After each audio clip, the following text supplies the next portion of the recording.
no introduction. She was appointed to the Los Angeles County Human Relations Commission in 2014. She is a recognized expert on race, gender, class, and social movements. She was among the original group of organizers that convened to form Black Lives Matter, and she continues to serve as a Los Angeles chapter lead and contributes to the national leadership. Welcome this morning, Dr. Melina Abdullah. You are probably one of the busiest people here besides Karen Bass today, and I say that simply because of the movement that has been created. You've helped to build Black Lives Matter from a hashtag to a global movement, not just a local movement. And I want to ask you first, is this movement different than any of the previous civil rights movements that we've seen in our generation, and how? Well, thank you for having me, and I'm thankful to the YWCA for convening this town hall. I think it's important to recognize that every movement builds upon the work of the previous. And so, of course, Black Lives Matter is different than the Black Power movement, is different than the civil rights movement, but it takes lessons from it. And there are people who were active in both of those movements who remain active in Black Lives Matter. And so I think some of the lessons that we learned are to center women. And I think that the role that women played in birthing Black Lives Matter and continue to play in leading Black Lives Matter is essential, and it translates into the way that we do our work.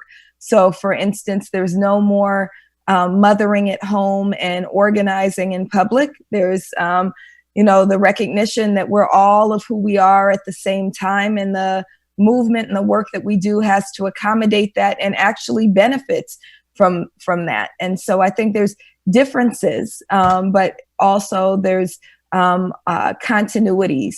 There's also the piece about being very clear about rejecting respectability politics. We know that the systems that oppress us cannot be the same systems that liberate us. And so, sometimes we cuss a little, right? Sometimes we say we have to do more than vote. We always say we have to do more than vote. Sometimes there's disruptions, and my attorney is on the town hall. And so we're grateful for the ways in which everyone plugs into this work. Were it not for Carl Douglas, many of us would be in jail or prison right now. And so recognizing that some of us have to put our bodies and our freedom on the line is something that we've embraced as well, which is a continuity as well as a kind of newfound space of organizing. Are you surprised yourself, though, Dr. Melina, at the kind of response that you have received? And I know you say people from previous civil rights movements have been involved this time, but this is just people all over the world, different stripes, different colors, genders, ages. Were you a bit surprised that you were able to pull all of these people in? And why do you think that's happened? Well, I think that we've been very clear from the beginning of Black Lives Matter, and we birthed Black Lives Matter 7 years ago. July 13th, 2013 was the day that George Zimmerman was acquitted in the murder of Trayvon Martin. And I think that we were very clear from that moment that we need to be a Black-led and ally-supported organization, that it is the responsibility of everyone, especially white people, to dismantle white supremacy. And so we're seeing that kind of take shape. We have ally organizations like White People for Black Lives. We work very closely with indigenous groups like AIM SoCal. We partner with organizations like Centro CSO, where actually one of the co-founders of the Brown Berets, Carlos Montes, continues to work in Centro CSO. And so we fully embrace kind of the title for this town hall today, that we have to stand in solidarity. People also have the question, which you hear so much, so I'm going to let you answer it today. What do you mean by defunding the police? I'm so glad you asked that. So for many years, there have been attempts to reform a system of policing that was intentionally and deliberately created to produce the outcomes that it does. So if we think about the work of in the 80s and 90s and even early 2000s, there was this conversation around police reform. Let me be very clear about where we stand as Black Lives Matter and where I stand and what I know as a scholar of Black studies, that policing descends from slave catching, point blank, period. There is no debate about that, right? So as ridiculous as it would sound to say, let's reform chattel slavery, that's the same ridiculousness of reforming a system of policing that is a vestige of chattel slavery. And so we're very clear, we have to defund the police. We are not interested. I know there's been conversation about diversity and implicit bias training.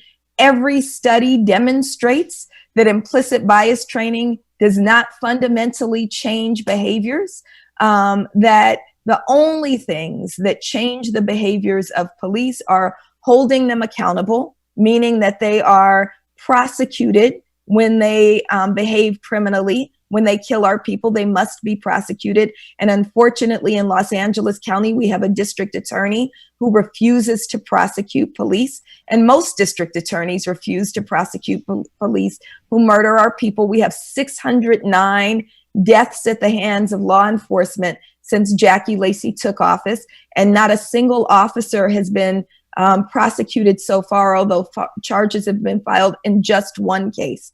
And so it's really important that we think about that. But the second thing is, the thing that preserves Black life the most is distance from police. Less interaction with police is what preserves Black life. And so when we live in a city where 54% of the city's general fund is allocated to police, you are putting Black lives at risk. And so we say defund the police and invest in the things that actually make communities safe. That reimagining of public safety is something that we've been talking about since our beginning, that safety comes when the universal needs of people are met, when we have things like parks and libraries, and when we invest in transformational justice practices rather than policing.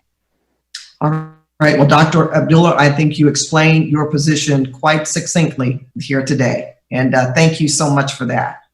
Thank you so much for having me. And we hope people will follow our work at blmla.org, and the budget question, the defunding of police question, at peoplesbudgetla.com.